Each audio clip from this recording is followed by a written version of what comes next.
तव स्तरम् आजे जे हवामहे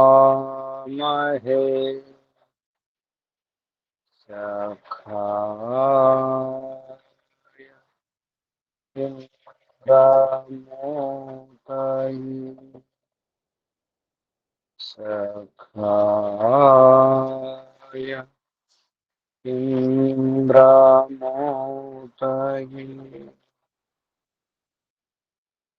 ॐ हिरण्मयेन पात्रेण सत्यस्यापिहितं मुखम्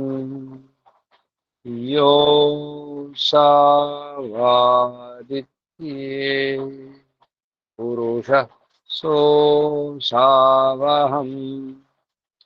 ॐ खं ब्रह्म ॐ खं ब्रह्म ॐ वायुरनिलममृतमथेदम् भस्मान्तं शरीरम् ॐ क्रतो स्मर क्लिबे स्मर कृतं स्मर ॐ क्रतो स्मर क्लिबे स्मर कृतं स्मर ॐ श्रुतिविरोधसमन्वयदर्पणम् निखिलवादिमतान्ध्यविदारणम् ग्रथितवानपि सूत्रसमूहकम् मुनिवरं तम् अहं सततं भजे ग्रथितवानपि शारीरकसूत्रसमूहकम् व्यासमुनिवरं तम् अहं सततं भजे ॐ शान्ति शान्ति शान्ति परमपिता परमात्मा शाश्वत पिता शाश्वत माता विश्वपिता विश्वमाता जगदाम्बा ओम ओम भूर्भुवस्व प्राणाधारं दुःखहर्तं सुखकर्तं आत्मदा ज्ञानदा बलदा सर्वदा हर्षदा मोक्षदा ओम ఓం కో వందనాలు ఋషులకు మహర్షులకు యోగులకు మునులకు గురువులకు ఆచార్యులకు అధ్యాపకులకు పెద్దలకు మాతాపితలకు శ్రేయోభిలాషులకు మిత్రులకు జడ చేతనాది చరాచర జగత్తుకు స్థావర జంగమాలకు వందనాలు సర్వేభ్యో నమో నమః ప్రణవ ప్రణవ ఆత్మ బంధువులారా శాశ్వత బంధువులారా ఆత్మీయ బాంధవులారా మిత్రులారా అత్యంత దుఃఖ నివృత్తి అభిలాషులారా అత్యంత పురుషార్థులారా పరంపిత పరమాత్మ సాక్షాత్కార అభిలాషులారా సాధకులారా అంతా పరమాత్మయే. పరంపిత పరమాత్ముని యొక్క మహిమయే ఇదంతా. ఈ జగత్తంతా, అండపిండ బ్రహ్మాండాలన్నీ కూడా పరంపిత పరమాత్మ యొక్క సహాయ సహకారములతో, అనుగ్రహములతో ఇవన్నీ నడుస్తున్నాయి, కదులుతున్నాయి, అస్తిత్వంలో ఉంటున్నాయి.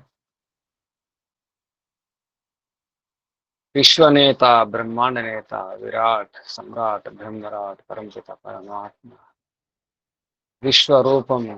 ఈ విశ్వమంతా తన రూపమే. పరంపిత పరమాత్మ రూపం అని రూపం కావాలనుకుంటే ఈ బ్రహ్మాండాలను కూడా, అన్ని బ్రహ్మాండాలన్నీ కలిపి పరంపిత పరమాత్మ యొక్క అవయవాలే. విశ్వ నరులను నడిపించే నేత, విశ్వానరుడు, వైశ్వానరుడు పరంపిత పరమాత్మ. వైశ్వానర, పరంపిత పరమాత్మే విశ్వనరుడు, విశ్వనేత, బ్రహ్మనేత, బ్రహ్మాండ నేత. విశ్వేచ ఇమే నరాః విశ్వానరాః తేషాం అయమితి విశ్వానరః. వైశ్వానరః కస్మాత్ విశ్వాన్ నరాన్ నయతి విశ్వ ఏనం నరా యంతి ఇతి వా. నిరుక్తంలో యాస్కముని. ఎందుకు విశ్వానరుడు అంటారు, వైశ్వానరుడు అంటారు అంటే, సమస్త జీవులకు, అన్ని జీవులకు, ఆ జీవుల యొక్క కర్మలకు ఫలితం ఇస్తాడు. కర్మ ఫలదాత. సమస్త జీవులకు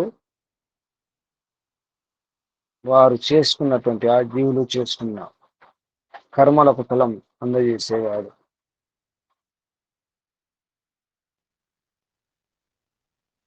విశ్వనేత, విశ్వమంతా తన ఆధీనంలో ఉంచుకుంటాడు. విశ్వస్వామిత్వం, విశ్వాధికారి, విశ్వ యజమాని.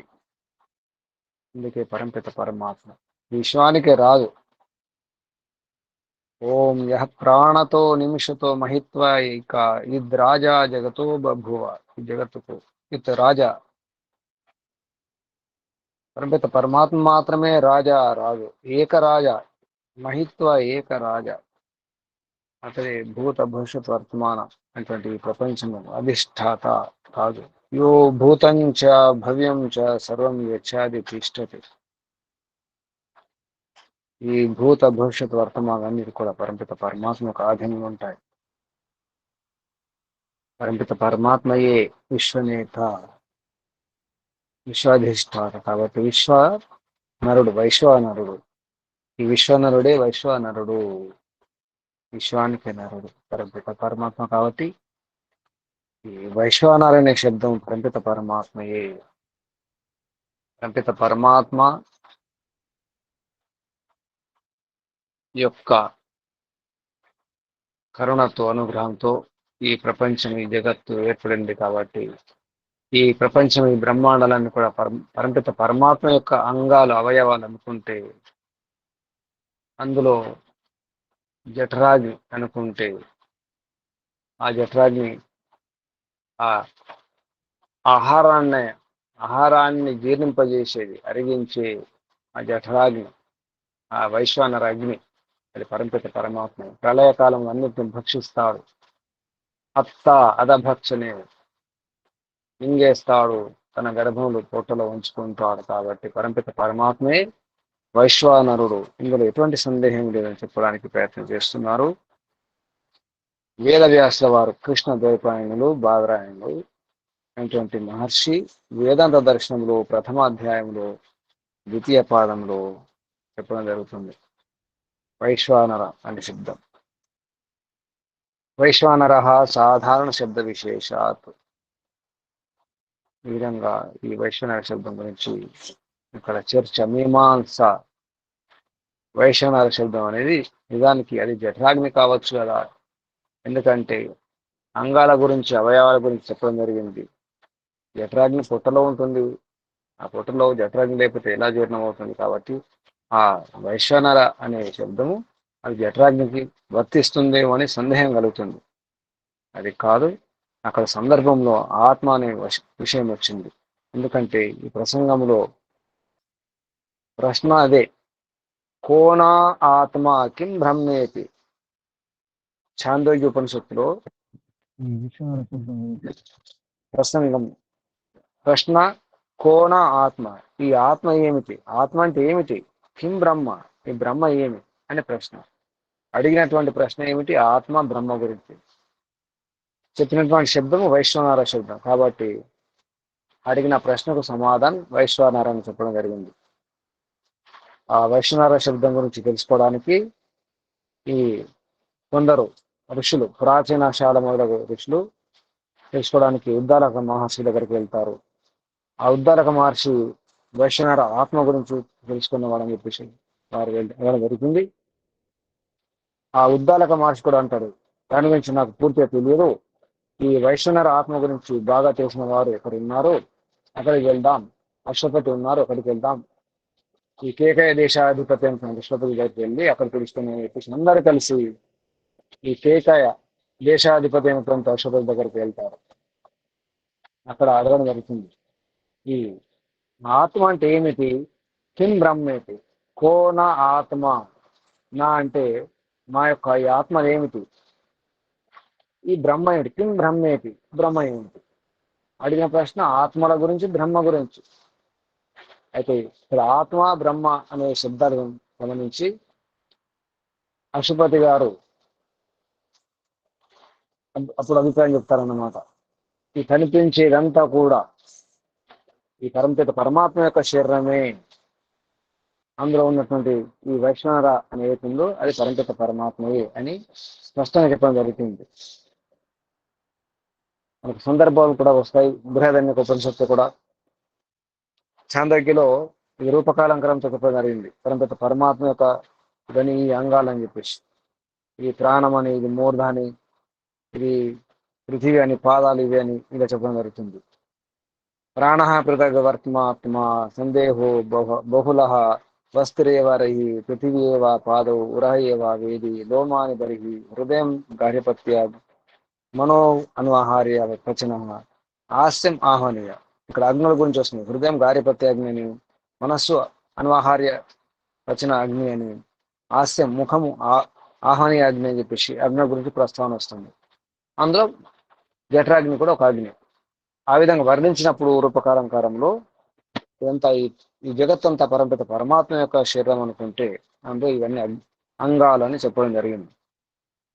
కానీ బృహదారణ్యక ఉపనిషత్తులో అయం అగ్ని వైశ్వానరో యో అయం అంతః పురుషే ఏనేదం అన్నం చ పచ్యతే ఇదిదం అద్యతే, ఎదిదం అద్యతే. జఠరాగ్ని, ఇక్కడ జఠరాగ్ని అనిపిస్తుంది బృహదారణ్యక ఉపనిషత్తులో. ఏష అగ్ని వైశ్వానర చతుర్థ బ్రాహ్మణంలో ఈ అగ్ని వైశ్వానరం. ఏ విధంగా ఈ అక్కడ సందర్భాన్ని బట్టి మనం అర్థం చేసుకోవాలి. ఇక్కడ తినేటప్పుడు, భోజనం చేసేటప్పుడు వైశ్వనర అనే శబ్దం కనుక వాడితే అది జఠరాగ్ని అవుతుంది. అయం అగ్ని, ఈ అగ్ని అవుతుందో వ్యక్తి తింటున్నాడు, తినేటప్పుడు ఎప్పుడైతే అగ్ని గురించి జఠరాగ్ని గురించి మాట్లాడతామో అప్పుడు వైశ్వనరగ్ని అనే శబ్దము అది జఠరాగ్నికి సంబంధం, జఠరాగ్నికి వర్తిస్తుంది, జఠరాగ్ని బోధకం అవుతుంది. యో అంత, యో అయం అంతా, ఈ అగ్ని లోపల ఉంటుంది, పురుషుల్లో ఉంటుంది, అంటే ఈ జీవంలో ఉంటుంది, ఈ శరీరంలో. ఏన ఇదం అన్నం చ, దేని ద్వారా అయితే ఇదం ఈ అన్నంను పచ్చితే, దేని ద్వారా అన్నం పచనం కాబడుతుంది, పచనం అంటే జీర్ణం కాబడుతుంది. ఇదం అద్యతే, ఏదైతే దీన్ని అద్యతే తింటుందో అది వైశ్వనరాగ్ని. ఇక్కడ వైశ్వనర శబ్దం జఠరాగ్ని సంబంధం, ఎందుకంటే శరీరము, భోజనము, తినడము, జీర్ణం కావడం అంతా ఉంది కాబట్టి అదొక సందర్భం. అది బృహదారణ్యక ఉపనిషత్తులో వస్తుంది. మరొక సందర్భం శతపథ బ్రాహ్మణంలో స ఏష అగ్ని వైశ్వనర. ఇక్కడ బయట సామాన్య అగ్ని గురించి, వైశ్వనర అంటే మామూలు అగ్ని గురించి కూడా ఇక్కడ స ఏష అగ్ని వైశ్వనర. ఆ సందర్భంలో అగ్ని అంటే భూత అగ్ని, బయట కనిపించే భౌతిక అగ్ని అన్నమాట. ఈ విధంగా సందర్భాన్ని బట్టి వైశ్వనర శబ్దం యొక్క అర్థం తీసుకోవాలి. కానీ ఇక్కడ ఏదైతే ప్రాచీన శాలు అయితే ఈ ఉద్దాలక మహర్షి దగ్గరికి వెళ్ళడం జరిగిందో, అందరు కలిసి అశ్వపతి దగ్గరికి వెళ్ళి అడిగినటువంటి ఆ ప్రశ్న ఏంటి, కోన ఆత్మ కిం బ్రహ్మేతి. అడిగిన ప్రశ్నకు సమాధానం వెంటనే ఇవ్వడం కుదరదు. భూమిక కొద్దిగా పరిచయం చెప్పడం జరుగుతుంది, ఉపోద్ఘాతం ఇవ్వడం జరుగుతుంది. ఆ విధంగా పరంపిత పరమాత్మ యొక్క వర్ణన చేస్తూ ఈ బ్రహ్మాండం అంతా పరంపిత పరమాత్మ యొక్క శరీరము కాబట్టి ఇది అంగాలని చెప్పడం జరిగింది. అన్నంత మాత్రాన వైశ్వనారాయణకి జఠరాగ్ని కాదు, అది భౌతికాగ్ని కాదు, అది ఆత్మ కూడా కాదు, పరంపిత పరమాత్మ అని చాలా స్పష్టంగా చెప్పడం జరిగింది. ఈ విధంగా స్పష్టం చేస్తూ మనం ముందుకు వెళ్తున్నాను. అదేవిధంగా స్మర్యమానం అనుమానం సాధికి స్మర్యమానం స్మరింపజేసినటువంటి పరమాత్మ స్మరణం చేస్తాం. అనుమానం అంటే లక్షణం, లింగం. అందువల్ల ఈ వైశ్వానర శబ్దం అనేది పరంపిత పరమాత్మ యొక్క వాచకం కానీ మరొకటి కాదు. స్మరణ చేసేది పరంపిత పరమాత్మ గురించి. 7 మంత్రాలు కూడా పరంపిత పరమాత్మ గురించి వర్ణన వస్తుంది. యస్య భూమి ప్రమాంతరిక్షం ఉతోదరం వ్యోం యస్య మూర్ధానం తస్మై జ్యేష్ఠాయ బ్రహ్మణే నమః. యస్య సూర్యశ్చక్షు చంద్రమాశ్చ పునర్నవః అగ్నిం యశ్చక్ర ఆస్తం తస్మై జ్యేష్ఠాయ బ్రహ్మణే నమః. అగ్నిర్మూఢ చక్షుషు చంద్ర సూర్యౌ దిశా శ్రోత్రే వాక్ వివృతాశ్చ వేదాః వాయు ప్రాణో హృదయం విషం అస్య పద్భ్యాం పృథివీ ఏష సర్వభూతాంతరాత్మ. ముండకోపనిషత్తు చాలా స్పష్టంగా చెప్పడం జరిగింది. సర్వభూత అంతరాత్మ, అన్ని భూతాల్లో ఉన్న అంతరాత్మ పరంపత పరమాత్మే, అదే వైశ్వానర. ఈ విధంగా చాలా స్పష్టంగా చెప్పడం జరిగింది. ఇప్పుడు వేదాంత దర్శనము ప్రథమాధ్యాయము ద్వితీయ పాదములో 26వ సూత్రం ఇద్దాం. ఇక్కడ ప్రశ్న సమాధానం కూడా ఉంది. శబ్దాదిభ్యో అంతః ప్రతిష్టానాచ్చ నేతి చేత్ న తథా దృష్ట్యుపదేశాత్ అసంభవాత్. దృష్ట్యుపదేశాత్ అసంభవాత్ పురుషం అపి చ ఏనం అధీయతే. శబ్దాదిభ్యః అంతః ప్రతిష్టానాత్ చ న ఇతి చేత్. ఇంతవరకు ప్రశ్న, సందేహం. నా ఇక్కడ నుంచి సమాధానం. నా తథా దృష్టి ఉపదేశాత్ అసంభవాత్ పురుషం అపి చ ఏనం అధీయతే.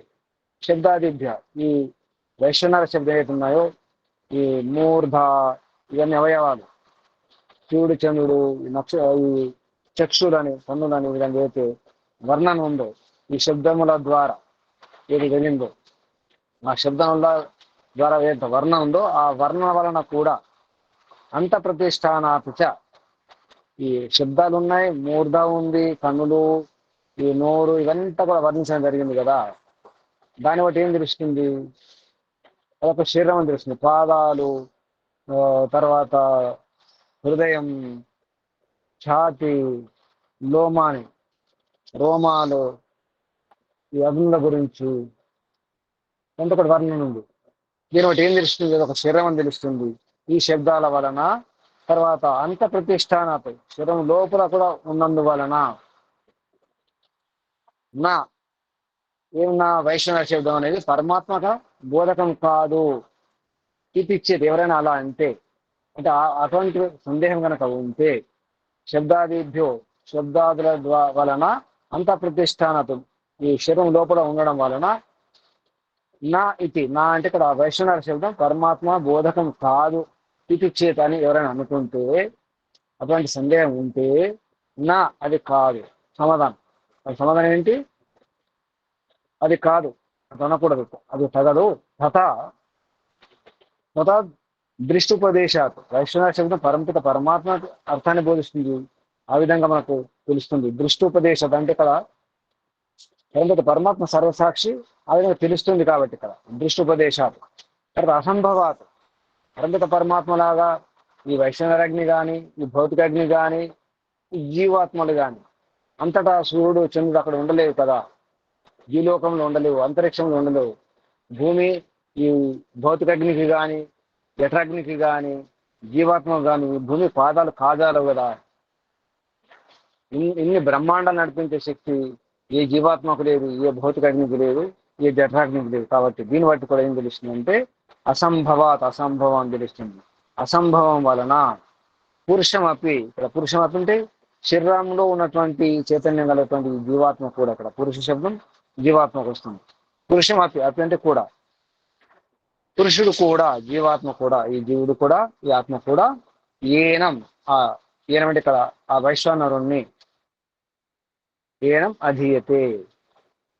అధీయత అంటే చదవడం, తెలుసుకోవడం అర్థం వస్తుంది. కాబట్టి ఈ జీవాత్మ కూడా ఏం చేయగలదు. అందువలన ఈ వైశ్వనర శబ్దం అనేది పరమాత్మ వాచకమే, పరమాత్మ బోధకమే, అది పరబ్రహ్మయే. పురుషుల్లో ఉన్నటువంటి ఆ జీవాత్మను కూడా నడిపించేది. కాబట్టి పరంపిత పరమాత్మే. పురుషే అంతా ప్రతిష్ఠితం వేద, పురుషుని లోపల కూడా ఉండేది సర్వాంతర్యం పరంపిత పరమాత్మే. అంతకుముందు మనం సర్వాంతర్యాన్ని శబ్దం చూసుకున్నాం, అది పరంపిత పరమాత్మే. కాబట్టి ఇక్కడ ఏకో వశే సర్వభూతాంతరాత్మ, పరమాత్మ ఒక్కడే అన్ని నడిపించి అన్నిటిని అదుపులో ఉంచుకునే వశి, అదుపులో తన నియంత్రణలో ఉంచుకున్నటువంటి ఆ వశి, తన వశంలో ఉంచుకున్నటువంటి ఆ వశి ఏకో ఒక్కడే, సర్వభూతాంతరాత్మ, అన్ని భూతంలో అంతరాత్మ. ఈ విధంగా చాలా స్పష్టంగా చెప్పబడ్డది కఠోపనిషత్తులు. దీన్ని బట్టి వైశ్వనరాగ్ని అనేది పరంపిత పరమాత్మ బోధకము, కానీ జఠరాగ్ని కాదు, భౌతికాగ్ని కాదు, జీవాత్మ కాదు అని స్పష్టం చేయడం జరిగింది ఈ సూత్రంలో. శబ్దాదిభ్య అంతా ప్రతిష్టానాపేక్ష నా ఇది చేత్ అని ఈ విధంగా అనుకుంటే అది కాదు, నా అది కాదు. తథ దృష్టి ఉపదేశాత్, ఉపదేశం వలన కూడా అసంభవం అవుతుంది. కాబట్టి ఇక్కడ పురుషమతి, జీవుడు కూడా కాదు. పురుషమపిచ్చ ఏన అధీయతే, ఈ విధంగా వైశ్వనర శబ్దం పరంపిత పరమాత్మయే. ఎందుకంటారో కూడా చెప్పడం జరిగింది, నిరుక్తంలో చాలా స్పష్టంగా చెప్పడం జరిగింది. వైశ్వనర, ఎందుకు వైశ్వనర శబ్దాన్ని వాడతారు, ఎందుకంటారంటే చాలా స్పష్టంగా చెప్పడం జరిగింది. అది మనకు చాలా స్పష్టంగా వ్యాస మహర్షి కూడా బోధించడం జరిగింది, ఎందుకు వైశ్వనర శబ్దం తీసుకుంటారు అనే విషయంలో. ఈ విధంగా సందర్భం కూడా కోన ఆత్మ కిం బ్రహ్మ, అది ప్రశ్న. కాబట్టి ఆ సందర్భం కూడా ఆత్మ గురించి, బ్రహ్మ గురించి వచ్చింది. కాబట్టి అదే తీసుకోవాల్సి వస్తుంది, మరొక తీసుకోవడానికి వీలు లేదు. ఇది స్పష్టమైన విషయం. పరంపిత పరమాత్మకి వర్తిస్తుంది ఈ వైష్ణవ శబ్దము, మరొకటి కాదు. తర్వాత సూత్రం వేదాంత దర్శనము ప్రథమ అధ్యాయము ద్వితీయ పాదం 27వ సూత్రం. అతయేవన దేవతా భూతం చ, అతయేవ అంటే ఇంతకుముందు ఏదో కారణం, కాబట్టి ఇక్కడ అత అంటే కాబట్టి, అందువలన, ఇంతకుముందు చెప్పినటువంటి కారణముల వలన, అతయేవ అదే ఆ కారణం వలన. ఇంతకుముందు ఏ కారణం చెప్పడం జరిగింది, ఆ సందర్భము, ఆ ప్రశ్న, తర్వాత ఆ వర్ణన, రూపకలంకరంలో వర్ణన అవుతుంది, దాన్ని బట్టి. అందువలన ఇక్కడ నా దేవత భూతంచ, దేవత కాదు, భూతము కాదు. దేవత అంటే సూర్యుడని. ఈ వైశ్వనర శబ్దం సూర్యుని కూడా అంటారు. వైశ్వనర అంటే ఈ విశ్వానికి మనకు కనిపించే ఏదైతే విషయం ఉందో, ఈ విషయంలో మనకు వేడినిచ్చేది, వెలుగునిచ్చేది అది సూర్యుడు మాత్రమే. కాబట్టి సూర్యుడు ద్వారా కూడా మనకు అగ్ని వస్తుంది, మండిపోతుంది. ఎండాకాలంలో చాలా మండిపోతుంది, అది కూడా అగ్ని. కాబట్టి ఆ వైశ్వనర అగ్ని అనేది సూర్యుడు కావచ్చు కదా అని సందేహం కలుగుతుంది. లేదా భూతాగ్ని, మామూలుగా అగ్ని కూడా, ఈ విద్యుత్ లాంటివి కూడా మనకు వేడినిస్తాయి. భౌతికాగ్ని కూడా వేడిస్తుంది, అది కూడా అగ్ని కదా. కాబట్టి ఈ భౌతికాగ్ని కూడా కావచ్చు, లేదా సూర్యదేవత, ఒక దేవత శబ్దం సూర్యునికి వర్తిస్తుంది, భూత పదం అగ్నికి, మామూలు అగ్నికి. కాబట్టి ఈ దేవత భూతం చ నా ఇవి కూడా కాదు. అతేవ అందువలన నా దేవత సూర్యుడు కూడా వైష్ణవర కాదు, ఈ భౌతికాగ్ని కూడా వైష్ణవరం కాదని చాలా స్పష్టం చేయడానికి ఈ సూత్రం చెప్పినారు వేదాంత దర్శనంలో వేదవ్యాసుల వారు. అత ఏవ నా దేవత భూతంచ, చాలా స్పష్టంగా, ఇంకా ఏమీ లేదు. భౌతికాగ్ని కాదు, జఠరాగ్ని కాదు, జీవాత్మ కాదు, సూర్యుడు కూడా కాదు, విద్యుత్తు కాదు, కనిపించే అగ్ని కాదు, కనిపించిన అగ్ని ఏది కాదు. ఈ వైష్ణవ శబ్దం చాలా స్పష్టంగా పరంపిత పరమాత్మకే, పరబ్రహ్మకే వర్తిస్తుంది.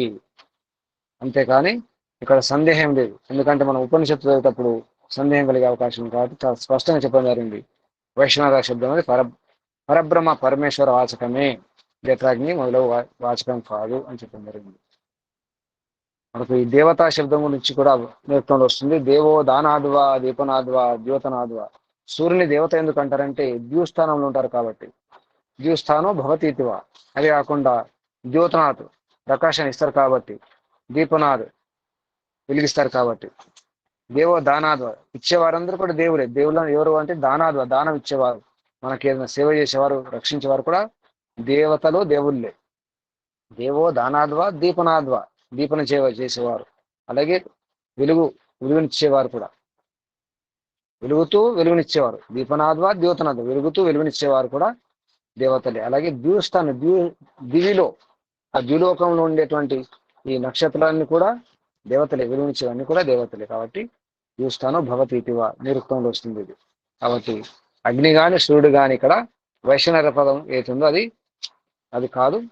ఈ భూతాగ్ని కానీ సూర్యుడు కానీ ద్యులోకాలు ఉంటే ఏ నక్షత్రం కానీ వైశ్వనరి కాదు. కేవలం పరంపిత పరమాత్మ మాత్రమే, పరమాత్మ వాచకమే, పరబ్రహ్మ బోధకం ఇది అని చాలా స్పష్టంగా ఈ వేదాంత దర్శనంలో ప్రథమ అధ్యాయంలో ద్వితీయ పాదంలో 27వ సూత్రం ద్వారా వేదవ్యాసుల వారు చాలా స్పష్టంగా చెప్పడం జరిగింది.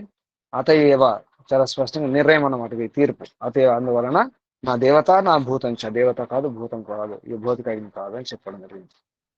దానికి మద్దతుగా, దానికి ఆధారంగా బలం కొరకు తన శిష్యుడైనటువంటి జైమిని మహర్షి యొక్క అభిప్రాయం కూడా ఇక్కడ సూత్రం ద్వారా చెప్పడం జరిగింది. 28వ సూత్రం వేదాంత దర్శనము ప్రథమ అధ్యాయము ద్వితీయ పాదము సూత్రం 28 సాక్షాదపి అవిరోధం జైమిని. 28వ సూత్రం సాక్షాత్ అపి అవిరోధం జైమిని. సాక్షాత్ వైశ్వనర శబ్దం నిజానికి సాక్షాత్ పూర్తిగా స్పష్టమైన అర్థం అదే. నేరుగా మనం వైశ్వనర్ అన్నప్పటికీ కూడా ఇవన్నీ ఏమి రావు, ఎందుకంటే ప్రశ్న అదే సందర్భం కాబట్టి. నేరుగా వైశ్వనర శబ్దం అనేది పరమాత్మ బోధకం అవుతుంది కానీ మరొకటి కాదు. ఇందులో ఎటువంటి విరోధం లేదు. సాక్షాత్ అపి అవిరోధం జైమిని అన్నారు. జైమిని యొక్క అభిప్రాయం చెప్పడం జరుగుతుంది. జైమిని అన్నటువంటి ఈ ఆత్మ శబ్దం అయితే దాని యొక్క విశేషం, ఆత్మను వర్ణించే, పరమాత్మ గురించి వర్ణించేటప్పుడు పరమాత్మ యొక్క గొప్పతనం ఏమిటి అని చెప్పడానికి వైశ్వనర అనే శబ్దం ద్వారా చెప్పడం జరిగింది. అధిష్టాత స్వామి, సమస్త చేతనాలకు నేత, విశ్వనేత, విశ్వేషాం నేత, సమస్త చేతన పదార్థం అంటే అన్ని ఆత్మలన్నిటి కూడా నేత. విశ్వం అంటే అన్ని గ్రహాలన్నిటి కూడా నేత, నడిపించేవాడు, నయనం చేసేవాడు, నడిపించే నాయకుడు. కాబట్టి పరమాత్మే అధిష్టాత, అధ్యక్షుడు, సర్వసాక్షి, స్వామి, యజమాని అని చెప్పడం జరిగింది. ఈ విధంగా మనం చాలా స్పష్టంగా జైమిని మహర్షి యొక్క మన శిష్యుని యొక్క అభిప్రాయం కూడా ఇక్కడ తీసుకోవడం జరిగింది. తర్వాత సూత్రం 29వ సూత్రం ఇక్కడ పరమాత్మ యందు ఒక్కోసారి ఈ ప్రదేశాలు, పరమాత్మ అంగుష్ట మాత్రం అని హృదయ పుండరికను ఉంటాడని, లేదా సూర్యునిలో ఉంటాడు, చంద్రులో ఉంటాడు, ఈ భూమి, ఇవన్నీ కూడా చెప్పడం అంటే పరిమిత పరమాత్మ అక్కడక్కడ ఉంటాడా, సర్వాంతర్యం అన్నారు. మరి సర్వాంతర్యం అన్నప్పుడు అక్కడక్కడ ఎందుకు వర్ణించడం జరిగింది? హృదయంలోని అక్కడని ఇక్కడని సరళ మూర్ధ అని చెప్పేసి ఈ విధంగా ఎందుకు చెప్పడం జరిగింది అనే సందేహానికి సమాధానంగా వేదవ్యాసుల వారు వేదాంత దర్శనంలో ప్రథమ అధ్యాయంలో ద్వితీయ పాదంలో 29వ సూత్రం ద్వారా చెప్పడం జరుగుతుంది. స్పష్టం చేస్తున్నారు. ఎందుకంటే కఠోపనిషత్తులో కూడా వస్తుంది, అంగుష్ట మాత్ర పురుషో అంతరాత్మ సదా జనానాం హృదయ సన్నివిష్ట. ఇటువంటి అంగుష్ట మాత్రం, హృదయ పుండరికం అంగుష్ట మాత్రంగా ఉంటుంది. అంత మాత్రమే ఉన్నప్పుడు పరంపిత పరమాత్మ విశ్వనరుడు ఎలా అవుతాడు అని సందేహం కలుగుతుంది. దానికి సమాధానం అభివ్యక్తే ఇది అశ్మరథ్య. అశ్మరథ్యుడు మరొక ముని, మరొక ఆచార్యుడు అశ్మరథుని యొక్క అభిప్రాయం చేస్తుంటున్నారు. ఇది ఆశ్మరథ్య అవుతుంది. అభివ్యక్తే ఇది ఆశ్మరథ్య. ఈ ఆశ్మరథ్య అనే ఆచార్యుని యొక్క అభిప్రాయం ఏంటి? అభివ్యక్తి. మనం ఉపాసన చేసేటప్పుడు మన హృదయంలోనే పరంపిత పరమాత్మ కొలుస్తాము, ప్రార్థన చేసుకుంటాము. మన లోపల అంతర్ముఖమై మన హృదయంలో చూసుకుంటాం, అంగుష్టం మాత్రం చెప్పి అనుకుంటాం. పరంపిత పరమాత్మను కూడా మనం సూక్ష్మంలో చూస్తాం. పరంపిత పరమాత్మ అనోరణీయాను, అణువుల కంటే అణువు, సుసూక్ష్మం, సూక్ష్మాతి సూక్ష్మం. కాబట్టి అంగుష్ట మాత్రాన్న, బ్రహ్మాండ అధిపతి అన్న, సర్వ్యాపం, మహతో మహీయాన్, అన్నిటికంటే వ్యాపకం అన్న, సూక్ష్మాతి సూక్ష్మం అన్న పరంపిత పరమాత్మే. అటువంటి అభివ్యక్తి వలన ఆ రకంగా ఉపాసన చేస్తాం. ఆ రకం పరంపిత పరమాత్మ యొక్క స్వరూపాన్ని, గుణాలను, గణాలను మనము తెలుసుకునే ప్రయత్నం చేస్తాం, వర్ణిస్తాం, స్తుతి ప్రార్థన ఉపాసన చేస్తాం. ఉపాసన చేసేటప్పుడు మనం హృదయంలో చూసుకుంటాం, కళ్ళు మూసుకొని చూసుకుంటాం. కాబట్టి ఇటువంటి అభివ్యక్తి వలన ఈ రకంగా స్పష్టం కావడం వలన, అభివ్యక్తి అంటే స్పష్టం కావడం, వ్యక్తం చేయడం, మంచిగా వ్యక్తం చేయడం అభివ్యక్తం. పరంపిత పరమాత్మ ప్రాదేశం మాత్రం అంటే ఈ ప్రదేశంలో ఉంటాడు, ఆ ప్రదేశంలో ఉంటాడు, అక్కడే ఉంటాడు, ఇక్కడే ఉంటాడు అనుకోవడం అనేది కాదు. అందరి హృదయాల్లో ఉంటారు. నా హృదయంలో నేను చూసుకుంటాను, ఎవరి హృదయంలో వారు చూసుకున్నారు. కాబట్టి ఆ ప్రదేశంలో ఉంటారు, ఈ ప్రదేశం అంతటా ఉంటారు. కాబట్టి అభివ్యక్తి వలన కూడా ఇది ఈ అభిప్రాయాన్ని చెప్పిన వారు ఎవరంటే ఆశ్మరాథ్య అనే ఆచార్యుడు. అప్పుడు ఈ ఆ ఆ కాలంలో వేదవ్యాస వారి కాలంలో ఆశ్మరథుని యొక్క ప్రభావం లేదా అతని ఉపాసన ఆ విషయంలో చెప్పడం జరిగి ఉండొచ్చు. వారి యొక్క అభిప్రాయం కూడా ఇక్కడ సూత్రం ద్వారా తీసుకోవడం జరిగింది. అదేవిధంగా 30వ సూత్రంలో కూడా చెప్పడం జరుగుతుంది. బాదర్ యొక్క అభిప్రాయం, జైమిని మహర్షి యొక్క తన శిష్యుని యొక్క అభిప్రాయం తీసుకోవడం జరిగింది. ఆశ్మరాథ్యుని యొక్క అభిప్రాయం ఇదంతా కూడా నేనే కాదు, ఇతర ఋషులు ఆచార్యులు కూడా ఇదే చెప్తున్నారు అని చెప్పడానికి మనం వ్యవహారం కూడా అంటాం. నేను కాదు, అందరు నమ్ముతున్నారు, అందరు ఒప్పుకుంటున్నారు, కాబట్టి నేను కూడా ఒప్పుకుంటున్నాను చెప్పి చెప్పడానికి వారు లోక వ్యవహారంలో ఉన్నటువంటి వ్యవహారాన్ని ఇక్కడ మనకు తెలియజేస్తున్నారు. ఇది సామాన్య విషయం, మనకు కూడా మనం అలాగే చెప్తాం. సపోర్టుగా వారి యొక్క అభిప్రాయాలు, వీరి యొక్క అభిప్రాయాలు చెప్తారు, అందరూ ఒప్పుకుంటున్నారు, ప్రపంచం అంతా ఒప్పుకుంటుందని చెప్తాం. మీరే కాదు, గొప్ప గొప్ప వ్యక్తులు, పండితులు, విద్వాంసులు ఒప్పుకుంటున్నారు, ఋషుల మహర్షులు ఒప్పుకుంటున్నారు అని చెప్పడానికి వారి యొక్క వ్యవహారాన్ని మనకు నేర్పిస్తున్నారు. అంటే మనం చెప్పేటప్పుడు మన మాటే కాకుండా, మన ప్రమాణాలే కాకుండా, మన సాక్ష్యాధారాలే కాకుండా ఇతరుల యొక్క సాక్ష్యాధారాలు, వారి యొక్క అభిప్రాయం కూడా చెప్తాం. అది వ్యవహారం ఇక్కడ.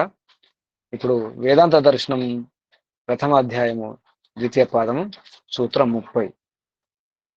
అనుస్మృతేర్ బాదరి. ఇంతకుముందు మనం ఏంటంటే స్మరణ చింతన చేయడం వలన, అంటే అనుసరించినటువంటి స్మరణం, అనుసరించిన స్మరణ అంటే స్మరణ తర్వాత మళ్ళీ ఇంకో స్మరణ చేస్తుంటాం, మాటి మాట స్మరణ చేస్తాం. అనుస్మరణం కారణంగా కూడా, అంటే స్మరణ చేయగానే సరిపోదు, మళ్ళీ స్మరణ చేస్తాం, వారు కూడా స్మరణ చేస్తారు, వీరు స్మరణ చేస్తారు.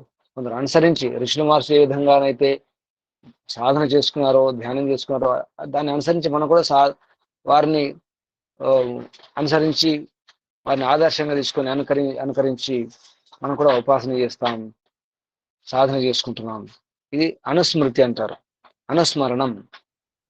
వారు ఏ విధంగా అయితే పరంపిత పరమాత్మను స్మరించినారో మనం కూడా వారిని అనుసరించి మనం కూడా స్మరణ చేస్తాం. ఈ అనుస్మృతి వలన కూడా, అనుస్మృతి ద్వారా కూడా వారు అలాగే చేశారు, వీరు ఇలా అలాగే చేశారు, కాబట్టి నేను కూడా అలాగే చేస్తున్నాను. వారు ఆ మార్గంలో అలా సాధన చేసి వారు మోక్షాన్ని పొందినారు ఋషులు మహర్షులు, నేను కూడా అదే మార్గంలో సాధన చేసి యోగాభ్యాసం చేసి నేను కూడా మోక్షం పొందగలను అనే మనకు విశ్వాసం కలుగుతుంది, స్పష్టత ఉంటుంది. ఆ మార్గం స్పష్టమైన మార్గం.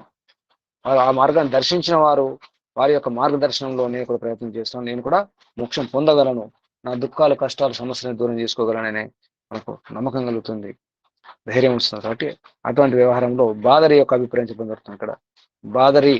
బాదరి అంటే మనం వేదవ్యాసుల వారిని బాదరాయణుడు అంటాం. అంటే తన తండ్రి యొక్క పేరు కావచ్చు. ఇక్కడ బాదరాయణుడు అంటే కృష్ణ ద్వైపాయనుడు, అంటే వేదవ్యాసుల వారి పేరు. బాదరాయణుడన్నా, కృష్ణ ద్వైపాయనుడన్నా వేదవ్యాసుల వారి యొక్క పేరు. ఇక్కడ బాదరి అనేది వారి యొక్క పితా పేరు కావచ్చు. వారి అభిప్రాయం కూడా చెప్పడం జరుగుతుంది. అనుస్మృతే, తండ్రి గారి యొక్క మార్గంలో వీరు నడిచినట్టు ఉన్నారు, కాబట్టి మా నాన్నగారు కూడా ఇలా చేసేవారు, కాబట్టి దాన్ని అనుసరించి అనుస్మరణ చేస్తున్నాను అనే విషయం చెప్పడం జరుగుతుంది.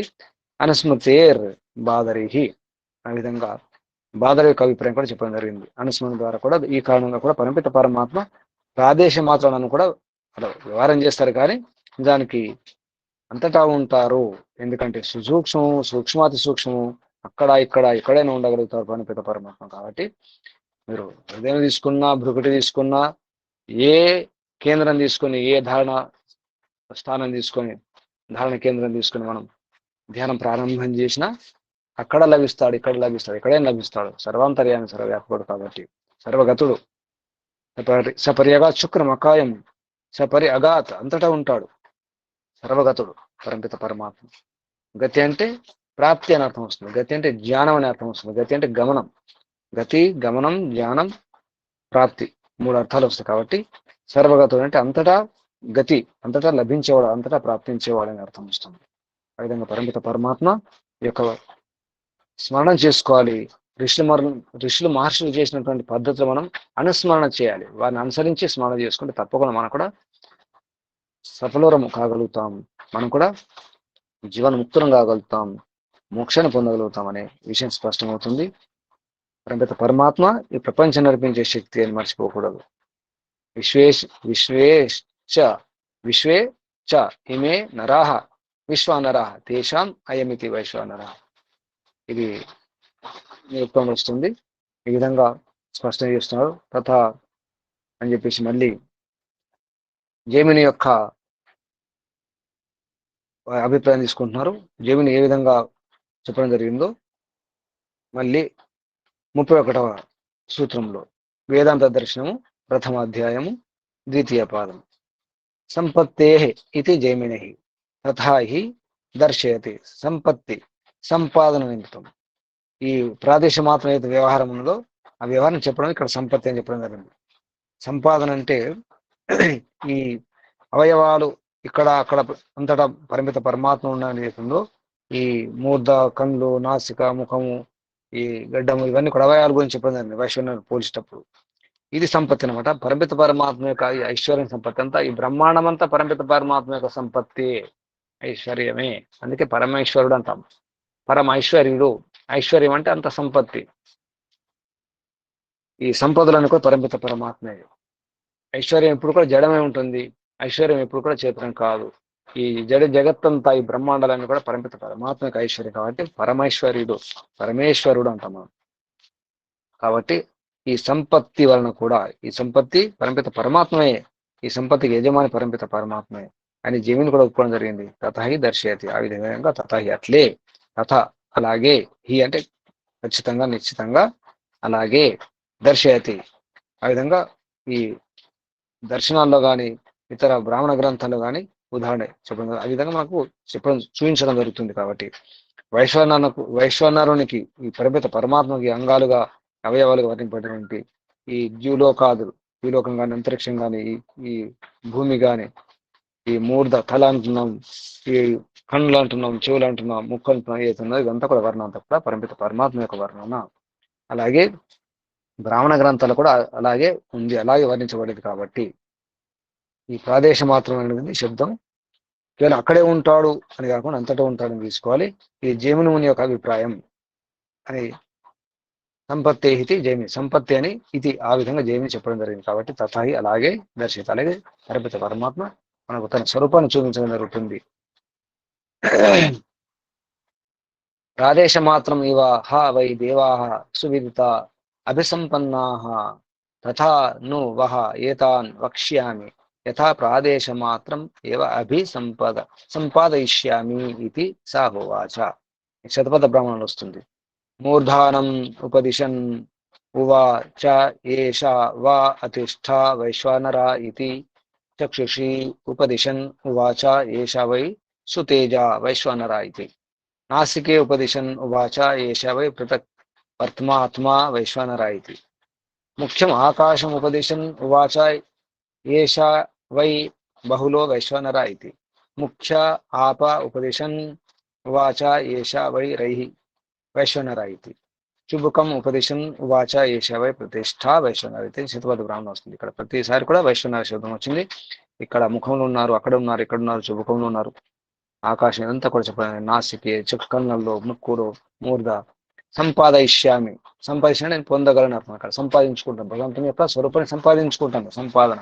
ఈ సంపత్తి ఈ శబ్దం వలన కూడా జైమిని మహర్షి కూడా ఈ వైశ్వనర శబ్దంతో పరిమిత పరమాత్మను తీసుకోవడం జరిగింది. కాబట్టి మరొకటి కాదు అని స్పష్టం చేయడానికి చెప్పడం జరుగుతుంది.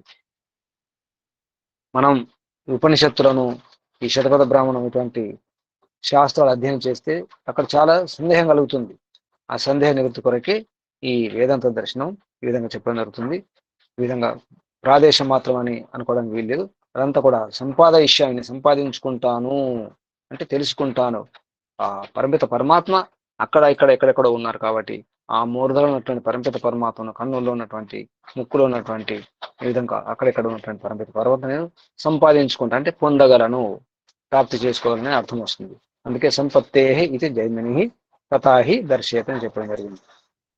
ఈ విధంగా చెబుతూ తర్వాత చివరికి వ్యాస మహర్షి తన సొంత మతం, సొంత అభిప్రాయం చెప్పడం జరుగుతుంది. అందరి గురించి చెప్పడం జరిగింది. బాదరి గురించి, జైమిని గురించి, ఇక్కడ రెండుసార్లు జైమిని గురించి వచ్చింది. తర్వాత ఆశ్మరాత్య గురించి వారి అభిప్రాయం చెప్పిన తర్వాత తన అభిప్రాయం ఏంటో చివరికి చెప్పడం జరుగుతుంది. వేదాంత దర్శనము ప్రథమాధ్యాయము, ద్వితీయ పాదము, చివరి సూత్రం 32వ సూత్రం. ఆమనంతి చ ఏనం అస్మిన్. ఏనం అంటే ఈ వైశ్వానరుణ్ణి, ఏనాడు ఇతన్ని అని అర్థం వస్తుంది. ఏనం ఈ వైశ్వానరుణ్ణి, అస్మిన్ ఈ ప్రదేశమున, ఇక్కడ ఈ ద్యులోకము, అంతరిక్షము, భూమి ఇవన్నీ అయితే వర్ణించడం జరిగిందో ఆ ప్రదేశం ఈ ప్రదేశం అని. ఆమనంతి అంటే చూస్తాను, తెలుసుకుంటాను. ఆమనంతి అంటే అభ్యాసం చేస్తాను, సాధన చేస్తాను కూడా అర్థం వస్తుంది. అవయవిగా అంటే అవయవి బ్రహ్మిత పరమాత్మ, ఇవన్నీ అవయవాలు కలది. అవయవి అంటే అన్ని అవయవాలు కలిస్తాయి. శరీరం అనేది అవయవి, నిజానికి అవయవి ఆత్మ అవుతుంది. కానీ ఈ అంగాలన్నీ కలిసి అంగి అంటారు. అంగాలన్నీ కలిస్తే అంగి. ఈ అంగిలో అన్ని ఉంటాయి.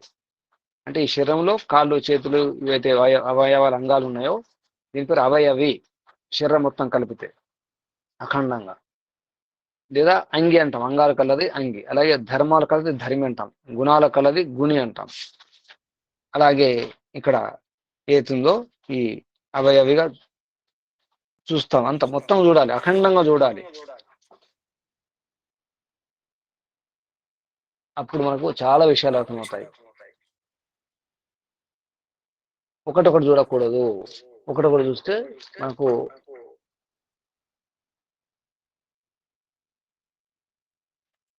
సరి అర్థం కాదు. అఖండంగా చూడాలి. పరిమిత పరమాత్మ యొక్క కన్నులు ఈ సూర్యుడు చంద్రుడు అనుకుంటే ఆ సూర్యుడు చంద్రుడే మనకు పరిమిత పరమాత్మ కనిపిస్తారు. అంటే సూర్యుడు చంద్రుడు తప్ప ఇంకా మనకు వేరే పరమాత్మ లేదనిపిస్తుంది. లేదా ఈ భూమి పాదాలు అనుకుంటాం, పరిమిత పరమాత్మ యొక్క విరాట్ పురుషుని యొక్క పాదాలు. ఇదంతా వర్ణన అంత మాత్రం, కానీ నిజానికి పాదాలు కాదు, కన్నులు కాదు. కానీ కొందరు పరిమిత పరమాత్మ వర్ణన ఇలా ఉంది కాబట్టి ఆ పరిమిత పరమాత్మ యొక్క రూపం ఇది. పరిమిత పరమాత్మకు పెద్ద శరీరం ఉంటుంది, విరాట్ శరీరం ఉంటుంది, బ్రహ్మరాట్ అంటే పెద్ద గొప్ప శరీరం ఉంటుంది. అందులో సూర్యుడు చంద్రుడు, ఈ కన్నులని, ఈ దిశలు, చెవులని ఈ విధంగా ఉంది కాబట్టి అలాగే చూస్తారు, విడివిడిగా చూస్తారు. అప్పుడు ఏమైపోతుంది, విడిపోవడం జరుగుతుంది. ఇప్పుడు జరుగుతున్నది అదే.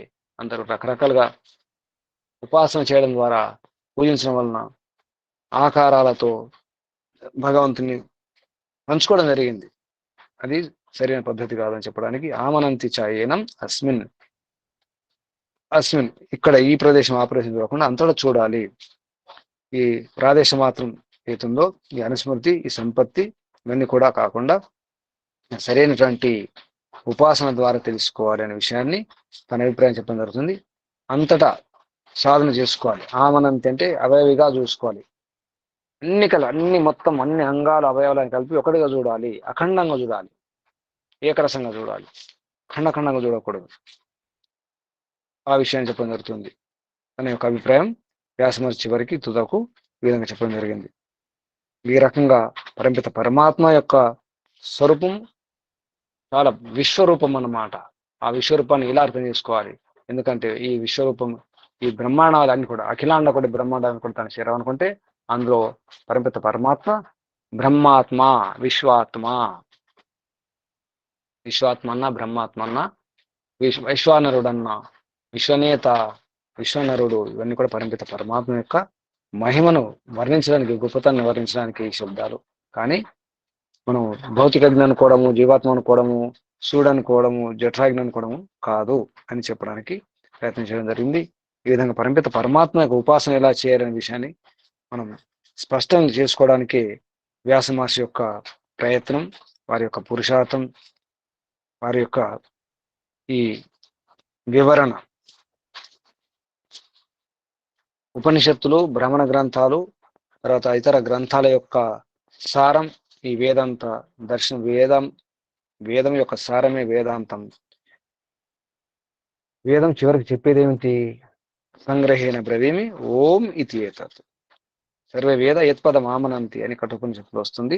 ఆ సారమే వేదాంత దర్శనం. ఈ వేదాంత దర్శనం కనుక అర్థం చేసుకుంటే చాలా సమస్యలకు పరిష్కారం అవుతాయి. ఈనాటి ఈ వాదాలకు, వివాదాలకు, సిద్ధాంతాలకు, రాద్ధాంతాలకు పరిష్కారం వేదాంత దర్శనం. కానీ ఆ వేదాంత దర్శనం కూడా ఒక్కొక్క సూత్రం కనుక తీసుకుంటే అర్థం కాదు. ఒక అధ్యాయంలో, ఒక పాదంలో, ఒక సూత్రం, ఆ సందర్భం లేకుండా కనుక మనం ఇక్కడ కూడా ఈ వేదాంత దర్శనం కూడా కేవలం ఒక సూత్రం తెచ్చుకుంటే, ఒక సందర్భంలో కనుక తీసుకుంటే అర్థం కాదు. వేదాంత దర్శనం అధ్యయనం అయిన తర్వాత మొత్తం పూర్తిగా అఖండంగా తీసుకుని ఇక్కడ కూడా అన్ని అధ్యాయాలు, అన్ని పాదాలు, అన్ని సూత్రాల యొక్క సారం ఏమిటి, వేదవ్యాసుల వారి యొక్క ఉద్దేశం ఏంటి, అభిప్రాయం ఏమిటో, వారి లక్ష్యం ఏమిటో అర్థం చేసుకుంటే అప్పుడు అర్థం ఉంటుంది. కానీ ఇక్కడ కూడా సూత్రాలు వేరు వేరు తీసుకుంటే కూడా ఇక్కడ కూడా అదే ప్రమాదం జరుగుతుంది. అది జరిగింది కూడా, జరుగుతున్నది కూడా, జరగబోయేది కూడా అదే. కాబట్టి చాలా జాగ్రత్తగా ఉండాలి. వేదాంత దర్శనం అంటే వేదాల యొక్క సారం. కాబట్టి మనం ఒక మంత్రం తీసుకొని, ఆ మంత్రంలో ఒక శబ్దం తీసుకుని, ఆ శబ్దంలో ఒక అక్షరం తీసుకుంటే వేరే అర్థం వస్తుంది. మామూలుగా అగ్నిమీలే పురోహితం అని కేవలం అగ్ని అంటే ఏమర్థం వస్తుంది? అగ్ని అంటే మనం భౌతిక అగ్ని అనుకుంటాం. అగ్నిమీలే పురోహితం యజ్ఞ హోతారం రత్నధాతం అన్నప్పుడు అప్పుడు మారిపోతుంది అర్థం. ఆ మొత్తం మంత్రం తీసుకుంటే, ఆ మంత్రాలు శబ్దాలు తీసుకుంటే అప్పుడు అర్థం అవుతుంది. కానీ కేవలం అగ్ని అని తీసుకుంటే అర్థం కాదు. జరిగింది అదే. అహం బ్రహ్మాస్మి. అహం బ్రహ్మాస్మి అనే శబ్దం, ఆ వాక్యం ఎక్కడిది, ఏ సందర్భము, ఏ ఉపనిషత్తు, అది అన్నది ఎవరు, ఆ ప్రసంగం ఏమిటి తెలియకుండా అహం బ్రహ్మాస్మి, నేను బ్రహ్మను, నేను బ్రహ్మను. నేను బ్రహ్మను అంటే నేనే పరమాత్మను, నేనే పరబ్రహ్మను అనే అర్థం తీసుకోవడం జరుగుతుంది. జీవుడే దేవుడు, దేవుడే జీవుడు అనే అర్థం మారిపోయింది. కాబట్టి చివరికి జీవుడు లేదు, ఏది లేదు, జగత్తు లేదు, జగన్మిథ్య బ్రహ్మ సత్యం అక్కడికి వచ్చేసింది. అయమాత్మ బ్రహ్మ, ఇది ఆత్మే, తత్వమసి అది నీవే, ఆ ఆత్మ నీవే, పరమాత్మ నీవే, పరబ్రహ్మనే, నీవు కూడా పరమాత్మయే, పరబ్రహ్మయే. అయమాత్మ, ఇతడు కూడా పరబ్రహ్మే, పరమాత్మయే, వాడు పరమాత్మయే. నేను, నీవు, అతడు, ఆమె, ఈమె అందరూ కూడా పరమిత పరమాత్మే, పరబ్రహ్మలే, అందరు దేవుళ్ళే, దేవతలే అందరూ అన్నప్పుడు ఏమవుతుంది? అందరూ కూడా భగవంతులే. భగవాన్ అనడానికి తప్పేం లేదు, దేవత అనడానికి, దేవుడు అనడానికి తప్పేం లేదు. కానీ పరమాత్మ, పరబ్రహ్మ అనడానికి వీలు లేదు. బ్రహ్మ కూడా అనుకోవచ్చు, నేను గొప్పే, మీరు గొప్పే, అందరూ గొప్పే, అందరూ మహాత్ములే, బ్రహ్మాత్మలే. కానీ పరమాత్మలు కాదు, బ్రహ్మాత్మలు కాదు, పరబ్రహ్మలు కాదు. ఇది స్పష్టం చేసుకోవాలి. ఈ వైశ్వనర శబ్దం మనం కూడా వైశ్వనరులమే ఈ శరీరంలో. ఈ శరీరం అనేది మొత్తం బ్రహ్మాండం అనుకుంటే ఇక్కడ కూడా ఈ శరీరం నడిపించే నేత జీవాత్మ, జీవుడు, ఆత్మ, నేనే. నేను కూడా శరీరానికి విశ్వనరుణ్ణి, వైశ్వనరుణ్ణి. ఈ విధంగా స్పష్టం చేసుకోవాలి. ఈ శరీరంలో నేను ఎలాగున్నానో ఈ బ్రహ్మాండంలో కూడా పరమిత పరమాత్మ అలాగే. ఈ శరీరం నుంచి నేను వెళ్ళిపోతే ఈ శరీరం పడిపోతుంది, శరీరం అయిపోతుంది. అలాగే బ్రహ్మాండం నడుస్తుంది అంటే ఈ బ్రహ్మాండం నడిపించే శక్తి పరమిత పరమాత్మకు ఉంది, కానీ నాకు లేదు, ఎవరికి లేదు. మొత్తం బ్రహ్మాండాన్ని నడిపించాలి, కదిలించాలి, భ్రమణం పరిభ్రమణం చేయించాలి, ఆ దూరాలు భారాలు సరిగా ఉంచాలి. ఏ కొంచెం ఎక్కువైనా తక్కువైనా చాలా ఇబ్బంది వస్తుంది, ప్రమాదం జరిగిపోతుంది. కాబట్టి అది కాకుండా చూసుకోవాలి. పరమిత పరమాత్మ తప్ప ఇంకెవరికి అది ఆ శక్తి లేదు, ఆ బలం లేదు, ఆ సామర్థ్యం లేదు. కాబట్టి పరమిత పరమాత్మయే విశ్వనేత, వైశ్వానరుడు అని స్పష్టమైంది. మనం కూడా పరమిత పరమాత్మని విశ్వానరుడిగా కొలవాలి. అదే కాకుండా చాలా శబ్దాలు వచ్చినాయి. ప్రాణ శబ్దమని, జ్యోతని, తర్వాత సర్వాంతర్యామని, అంతరాత్మని, ఇటువంటి శబ్దాలు వచ్చినాయి. అసంగుడని, అంతరుపపత్తి, ఇటువంటి శబ్దాలతో పరమిత పరమాత్మ యొక్క వర్ణన, ఆ మహిమను అర్థం చేసుకుని ఉపాసన చేయాలి. ఎందుకంటే పరమిత పరమాత్మ లేకుండా ఏది నడవదు. ఆ శక్తి లేకుండా మనం కూడా ఏం చేయజాలం. ఇది మూలశక్తి ఒకటి ఉండాలి. ఏ శక్తికైనా ఒక మూలశక్తి ఉంటుంది, ఆదిశక్తి ఉంటుంది. అది అనంతంగా ఉండాలి. అది స్రోతస్సు కాబట్టి ఆ స్రోతస్సులో అది ఊరుతూనే ఉండాలి. ఊట బావిలాగా వస్తుంది, నీరు వస్తూనే ఉండాలి. ఆ ఊట బావి అది ఖర్చుగానిది, అవ్యయము, తగ్గనిది, అరగనిది, తరగనిది అటువంటి ఆ మహాశక్తి, ఆ స్రోతస్సు పరమిత పరమాత్మ, సర్వాధారం, సర్వేశ్వరం, సర్వాంతర్యామి పరమిత పరమాత్మ, పరమేశ్వరుడు, పరమేశుడు, సర్వేశ్వరుడు, బ్రహ్మేశ్వరుడు, విరాట్ పురుషుడు, బ్రహ్మ పురుష, పరం పురుష, విశేష పురుష, ఏ పేరైనా తీసుకోండి. ఆ పరమిత పరమాత్మ యొక్క మహిమను గానం చేసే విధంగా ఉండాలి, స్తుతించే విధంగా ఉండాలి, వర్ణించే విధంగా ఉండాలి. కానీ పరమిత పరమాత్మ కించపరిచే విధంగా ఉండకూడదు. ఈ విధంగా పరమిత పరమాత్మ యొక్క స్వరూపాన్ని గుణకర్మ స్వభావాన్ని అర్థం చేసుకుని ఉపాసన చేయాలి. ఇందులో పరిమిత పరమాత్మ కొన్ని గుణాలు ఉన్నాయి, కొన్ని గుణాలు లేవు. ఉన్న గుణాలతో ఉపాసన చేస్తే అది సగుణ ఉపాసన అవుతుంది. లేని గుణాలతో ఉపాసన చేస్తే నిర్గుణ ఉపాసన అవుతుంది. నిర్గుణ ఉపాసన కూడా చేయవచ్చు. ఏ పరంపిత పరమాత్మ నీవు అజరము, అమరము, అభయం, నిరాకారం అనే లేని గుణాలు ఇవన్నీ.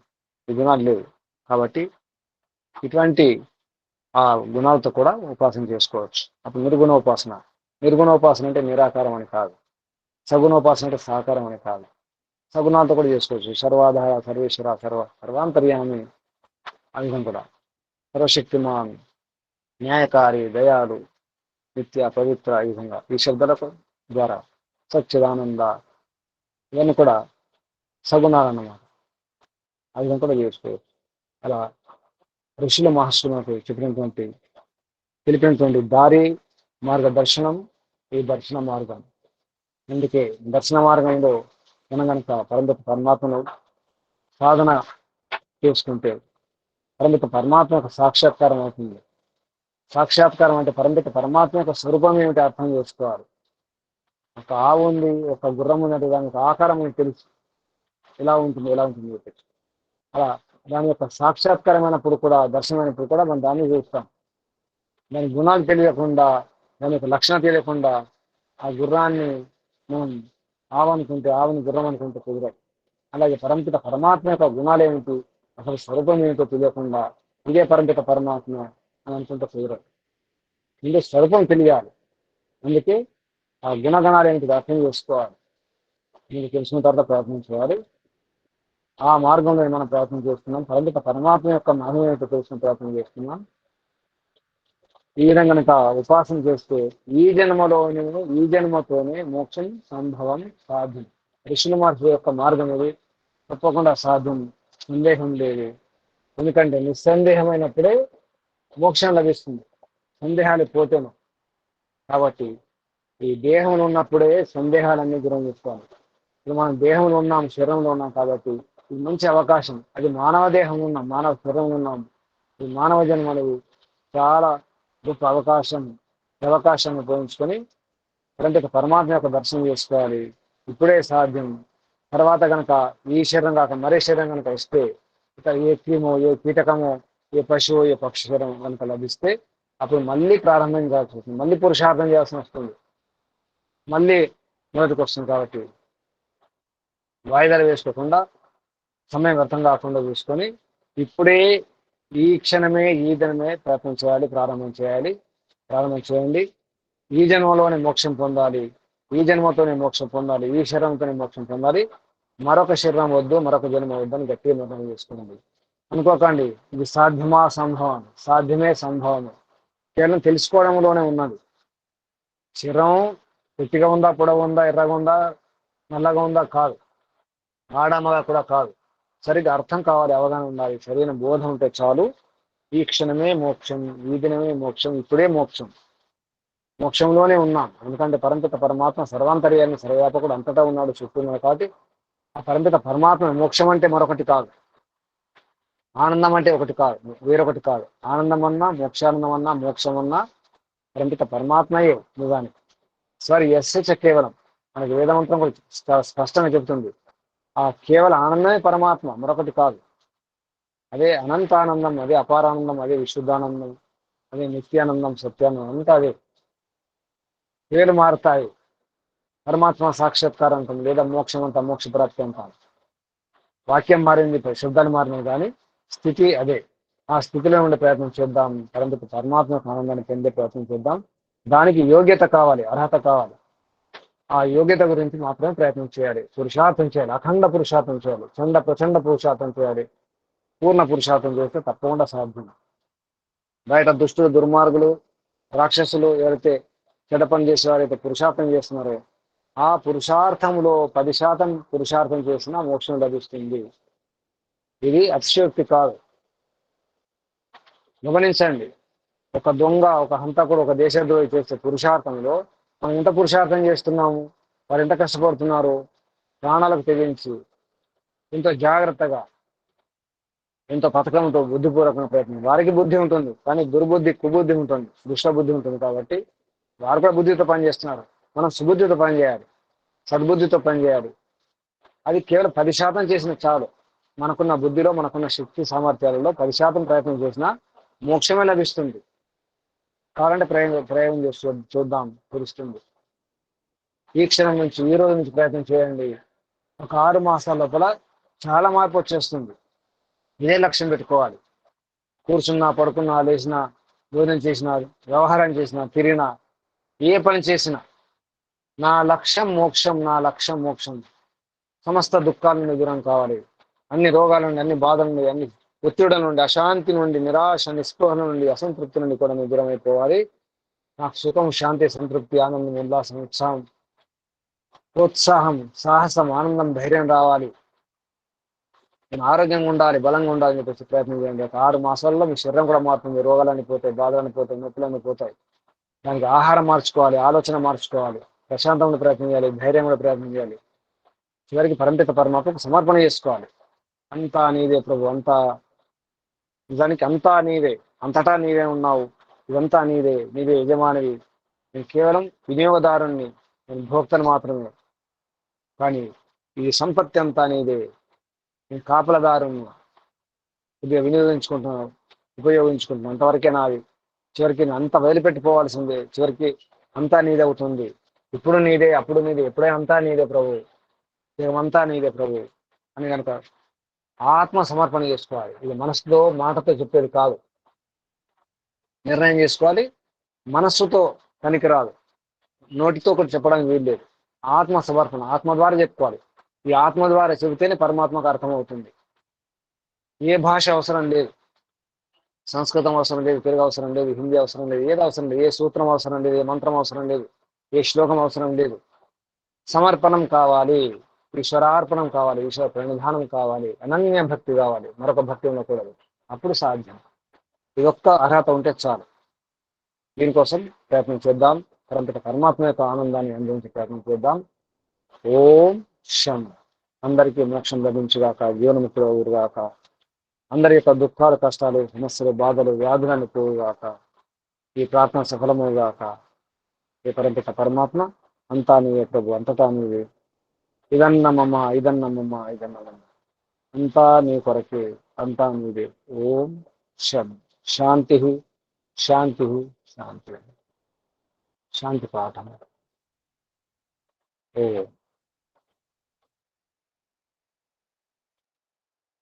శాంతి పాఠం చెప్పండి.